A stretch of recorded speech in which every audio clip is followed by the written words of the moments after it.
জগন্নাথ দেবের প্রসাদ হিসাবে খুব পরিচিত অনন্য স্বাদের একটি খাবার। এটি ঐতিহাসিক ঐতিহ্যের কারণে খুবই বিখ্যাত। সামনে রথযাত্রা, আর এই রথযাত্রা উপলক্ষে বাড়িতে বানিয়ে ফেলুন এই রেসিপিটা। নমস্কার বন্ধুরা, ভাই বোনের হেসেল ঘরে সবাইকে স্বাগত। আজ আমি বানাবো সেই বিখ্যাত খাবার পুরীর খাজা। ভিডিওটিকেও স্কিপ করবেন না, পুরো ভিডিওটি দেখার জন্য অনুরোধ রইল। পুরীর খাজা বানানোর জন্য আমি এখানে কিছুটা পরিমাণে ময়দা নিয়ে নিয়েছি। এবার এই ময়দার মধ্যে আমি দিয়ে দিলাম 1/4 চামচ লবণ আর দিয়ে দেবো 2 চামচ ঘি। ঘির পরিবর্তে আপনারা এখানে সাদা তেলও ব্যবহার করতে পারেন, তবে ঘি দিলে টেস্ট বেশি ভালো হয়, সেই জন্য আমি এখানে ঘি ব্যবহার করলাম। এবার ভালো করে এটা ময়াম দিয়ে নেব। ময়ামটা কিন্তু খুব ভালোভাবেই দিতে হবে, না হলে খাজাটা কিন্তু খাস্তা হবে না। ময়দাটা ভালোভাবে ময়াম দিয়ে নিয়েছি। এবার আমি এর মধ্যে অল্প অল্প করে জল দিয়ে একটা ডো বানিয়ে নেব, ঠিক যেভাবে আমরা লুচির একটা ডো বানাই।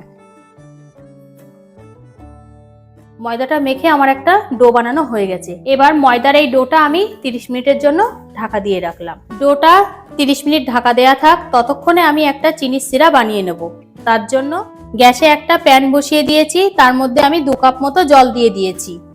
এবার এই জলে আমি এই বাটিটার হাফ বাটি চিনি দিয়ে দিলাম। পুরীর খাজাতে কিন্তু খুব বেশি মিষ্টি হয় না, সেই জন্য এখানে জলের আন্দাজ বুঝে চিনিটা দেবেন। আর দিয়ে দিলাম 4টে এলাচ ফাটিয়ে, সুন্দর একটা ফ্লেভার আসবে, তাই জন্য আমি এলাচ দিয়ে দিলাম। এবার আমি চিনিটা ভালোভাবে জলের সাথে মিশিয়ে নেব। চিনির জলটা ফুটতে শুরু করেছে, আমি এটা খুব বেশিক্ষণ ফোটাবো না, 5 থেকে 7 মিনিট আমি এটা ফুটিয়ে নেব। যেহেতু সিরাটা যদি খুব বেশি ঘন হয়ে যায় সেক্ষেত্রে খাজার মধ্যে ঢুকবে না ভালোভাবে, তার জন্য আমি সিরাটা কিন্তু একটু পাতলা রাখবো। ঠিক এইভাবে আমি 5 থেকে 7 মিনিট ফুটিয়ে নেব। 5 থেকে 7 মিনিট আমি চিনির জলটা ফুটিয়ে নিয়েছি। দেখুন কালারটা হালকা চেঞ্জ হয়ে গেছে, হালকা একটা বাদামি রং ধরেছে। আমার কিন্তু সিরাটা রেডি হয়ে গেছে। এবার আমি গ্যাসটাকে অফ করে রেখে দেবো কিছু। খাজা বানানোর জন্য আমার একটা পেস্ট লাগবে, সেটা বানানোর জন্য আমি এখানে নিয়ে নিয়েছি 2 চামচ মতো আতপ চালের গুঁড়ো। এবার এর মধ্যে দিয়ে দেব 2 চামচ ঘি। এবার ভালোভাবে এটা একটা মিশ্রণ বানিয়ে নেব। ঘিটা একটু কম হয়ে গেছে, আমি আবার একটু দিয়ে দিলাম। পেস্টটা আমার রেডি হয়ে গেছে। এবার দেখব ময়দার ডোটা কি অবস্থায় আছে। ঢাকাটা খুলে নিলাম, বেশ নরমও হয়ে গেছে। আর একবার একটু মেখে নেব। এইবার এই ডো থেকে একটু বড় বড় করে লেচি কেটে নেব। ঠিক আমরা রুটি করার সময় যেমন বড় বড় ডো বানাই, লেচি বানাই, ঠিক তেমনই লেচিকে বানিয়ে নেব।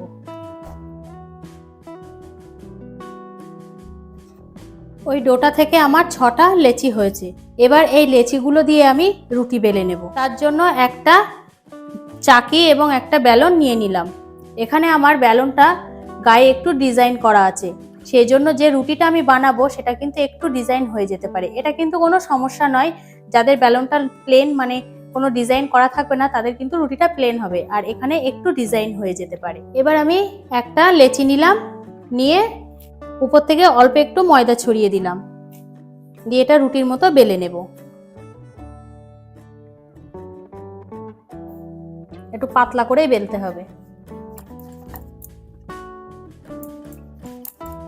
একটু ভালো করে চেপে বেলতে হবে, যেহেতু ময়দা তো বেলার সাথে সাথে ছোট হয়ে যেতে পারে।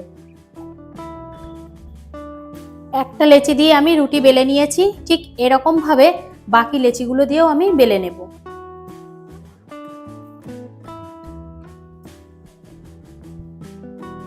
সব লেচিগুলো দিয়ে আমার রুটি বেলা হয়ে গেছে। এখানে আমি চাকির উপরে একটা রুটি রেখেছি। এবার যে ঘি আর চালের গুঁড়োর পেস্ট বানিয়েছিলাম সেটার মধ্যে থেকে আমি 1 চামচ এই রুটির উপরে দিয়ে দিলাম, দিয়ে ভালোভাবে মাখিয়ে নেব। এটার পরিবর্তে আপনারা এখানে শুধু তেলও ব্যবহার করতে পারেন, সাদা তেল। পুরো মিশ্রণটা আমি রুটির উপরে মাখিয়ে নিয়েছি। এবার আমি এখান থেকে আর একটা রুটি নেব। এবার এই রুটিটা আমি এর উপরে দিয়ে দেব।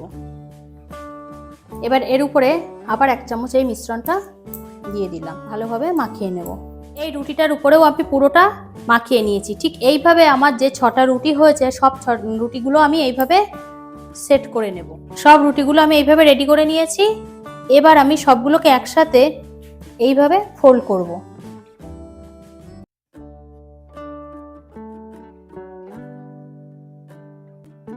এবার একটা ছুরি দিয়ে বেশ ছোট ছোট পিস পিস করে কেটে নেব।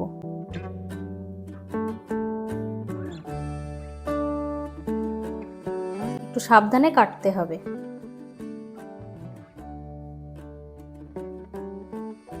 এতগুলো টুকরো আমি করে নিয়েছি। দেখুন ভেতরটা কত সুন্দর ডিজাইন হয়ে গেছে। এই ডিজাইনটা যত বেশি ভাজের লেয়ারটা যত বেশি হবে না, খাজাটা দেখতে তত বেশি সুন্দর হবে।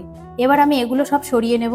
একটা রেখেছি, এবার এটাকে এইভাবে বসিয়ে দেব, দিয়ে হাত দিয়ে এইভাবে চেপে দেব, হালকা করে জাস্ট একটু বেলে দেব। ব্যাস রেডি হয়ে গেল।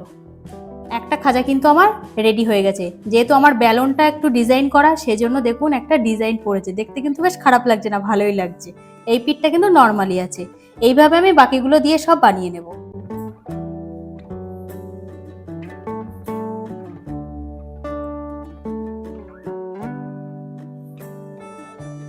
সবগুলো আমি বেলে নিয়েছি। এবার এগুলো আমি তেলে ভেজে নেব। এদিকে আমি আগে থেকে গ্যাসে কড়াইতে তেল দিয়ে রেখেছিলাম। তেলটা গরম হয়ে গেছে। এখন আমি এর মধ্যে একে একে এগুলো দিয়ে দেব।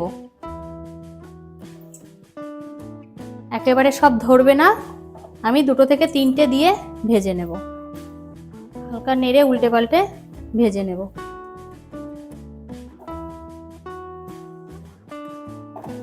বেশ বাদামি বাদামি করে ভাজতে হবে। উল্টে পাল্টে আমি বেশ বাদামি বাদামি করে ভেজে নিয়েছি। এই দেখুন ভাজাটা আমার পুরোপুরি হয়ে গেছে। এবার আমি এগুলো তেল থেকে একটা ঝাঁঝরি চামচের সাহায্যে তুলে নিলাম। একটু তেলটা ছেঁকে নেব। খাস্তা থেকে তেলটা আমি পুরোপুরি ছেঁকে নিয়েছি। এবার আমি এটা চিনির শিরায় দিয়ে দেব। চিনির শিরাটা গরমই আছে, এর মধ্যে আমি এবার খাস্তাগুলো দিয়ে দিলাম। এবার আমি বাকি খাজাগুলো ভেজে নেব। যারা দোকান থেকে খাজা কিনে খান তাদেরকে বলছি এইভাবে রেসিপিটা দেখে নিন আর সহজেই বাড়িতে বানিয়ে ফেলুন দোকানের মতো মুচমুচে খাজা। এগুলোও আমার ভাজা হয়ে গেছে, তেল থেকে তুলে নিলাম। খাজাগুলো সব রসে আমি ভিজিয়ে রেখেছিলাম। এটা কিন্তু এখন রেডি হয়ে গেছে। আমি এবার এগুলো রস থেকে তুলে নেব। একটা প্লেটে তুলে নিলাম।